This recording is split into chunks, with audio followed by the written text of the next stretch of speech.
अमरावती जिल्ह्यातील नांदगाव खंडेश्वर तालुक्यात असलेल्या लोणी टाकळी येथे घरकुल योजना संदर्भात मोठी एक बातमी समोर येत आहे आणि येथील घरकुलधारकांना ग्रामपंचायतच्या मार्फत 1 लाखच्या जमिनी देण्यात येतात। मात्र इथे अजूनपर्यंत गेल्या 40 वर्षापासून वास्तव्य करण्यात आलेले काही नागरिक आहे आणि विशेषतः इथे ज्या बैला घरकुल मंजूर झाले आहे, काही नागरिकांना घरकुल मंजूर झाले आहे 1 लाखच्या जागेमध्ये गेल्या 40 वर्षापासून आपल्या वास्तव्यात आहे। मात्र ग्रामपंचायत त्यांना घरकुलसाठी जागा उपलब्ध करून दिली नाही, त्यामुळे त्या जागेपासून वंचित राहू शकतात।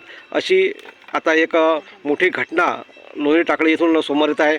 या संदर्भात येथील नागरिकांनी SDO कार्यालय, नांदगाव खंडेश्वर, चांदूर रेल्वे आणि अमरावती जिल्हाधिकारी यांना संपूर्ण माहिती दिली आहे, ग्रामपंचायतला माहिती दिली आहे।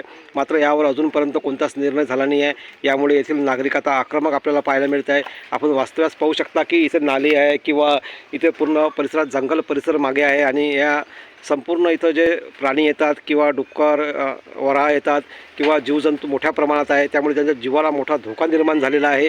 आणि आपण पाहू शकता त्यांचे घर कसं आहे, त्यांची जागा 40 वर्षापासून वास्तव्यात असताना त्यांना घरकुलासाठी 500 स्क्वेअर फूट सुद्धा जागा देण्यात आली नाही। ते आता यातून वंचित राहू शकतात। यामुळे ते आपल्यासोबत जुळले आहे। काय आपण किती वर्षापासून राहतात आणि ग्रामपंचायतनं काय आपल्याला अन्याय केला आहे? कितने साल हो गए? 20 साल 20-25 साल हो गए। अच्छा, अभी तक के ग्रामपंचायत का अपना घरकुल मंजूर हुआ है? नहीं, कुछ भी नहीं दिए। मंजूर हुए भी नहीं मिले और ये वो भी मंजूर हुआ है भी नहीं दे रहे, वो मंजूर होने के बाद भी आपको घरकुल नहीं दे रहे, जगह नहीं दे रहे? जगह भी नहीं दे रहे, घरकुल भी नहीं दे रहे। अपन जो अभी यहाँ रह रहे हैं कौन सी जगह है गवर्नमेंट की 1 लाख की है? 1 लाख की 1 लाख 1 लाख। अधिकारम आपने इसके बारे में अभी तक के ग्राम पंचायत को मालूमात नहीं किया क्या? किए तो सही, मालूमात नाले बना दो, रोड बना दो, घरकुल दो, दे नहीं रहे। इथं मात्र 1 लाखची जागा आहे। मात्र काही ठिकाणी आपण पाहू शकता की अनेक जागी इलेक्ट्रिक बोर्ड टाकण्यात आले आहे किंवा याचेही कामं चालू आहे, इकडच्या जागेचे कामं चालू आहे। काही लोकांना इथे घरकुल मंजूर करण्यात आले आहे आणि विशेष जर पाहिलं तर काही घरकुलही तयार झाले आहे। मात्र ज्यांना खरी गरज आहे त्यांनाच घरकुल नाही, ते जीवजंतू अशा याच्यात राहत आहे। या संदर्भात त्यांनी आपल्याला सांगितलं आहे। काय नाव आहे आपलं? रेशमा भी नसरुल्ला खान। कैसे कितने लोग हैं यहाँ पे अभी जो घरकुल से वंचित है? 50-60 लोग हैं।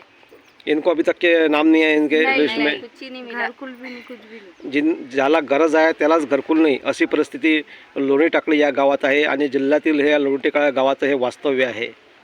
यावर आता जिल्हा प्रशासन, ग्रामपंचायत प्रशासन, तालुका प्रशासन काय निर्णय घेते याकडे सर्वांचे लक्ष लागले आहे।